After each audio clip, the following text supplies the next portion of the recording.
Guys, അപ്പോൾ നമുക്ക് 2 മാസത്തെ ഗ്യാപ്പിന് ശേഷം നമ്മുടെ സെയിലിംഗ് വന്നിരിക്കുകയാണ്.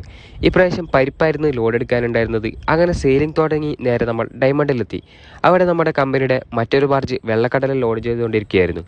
നമ്മുടെ ലോഡ് ഇവിടെ നിന്നും 6 മണിക്കൂർ ദൂരം പോകാനുണ്ടായിരുന്നു. അതുകൊണ്ട് ഡീസൽ കുറച്ച് കുറവായിരുന്നു. അപ്പോൾ നമ്മുടെ കമ്പനി പറഞ്ഞു ഇവരുടെ അടുത്തുനിന്ന് കുറച്ച് ഡീസൽ എടുത്തു എന്ന്.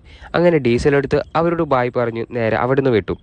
വൈകുന്നേരം ഒരു ചായയൊക്കെ കുടിച്ചിരിക്കുന്ന സമയത്ത് നമ്മുടെ ചെക്കൻ പറഞ്ഞു ഒരു വീഡിയോ എടുത്തു കൊടുക്കാൻ. അങ്ങനെ വീഡിയോ ഒക്കെ എടുത്തു കൊടുത്തു. അങ്ങനെ പിറ്റേ ദിവസം രാവിലെയായി. നമ്മുടെ ബാർജ് ഓടിക്കൊണ്ട് തന്നെയുണ്ട്. അങ്ങനെ കുറച്ച് ദൂരം കഴിഞ്ഞപ്പോഴേക്കും നമ്മുടെ മറ്റൊരു ബാർജ് നമ്മളെ വെയിറ്റ് ചെയ്ത് കൽക്കരി ലോഡ് ചെയ്ത് നിൽപ്പുണ്ടായിരുന്നു.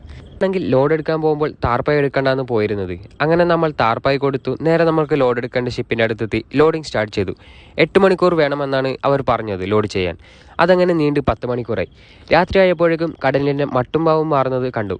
രാത്രിക്ക് തന്നെ ലോഡ് ഫുള്ള് താർപ്പായി കൊണ്ട് നന്നായി പാക്ക് ചെയ്ത് നേരെ വണ്ടി അൺലോഡിങ് ചെയ്യാൻ വേണ്ടി ഡോക്കിൻ്റെ അകത്തോട്ട് കയറ്റി. അങ്ങനെ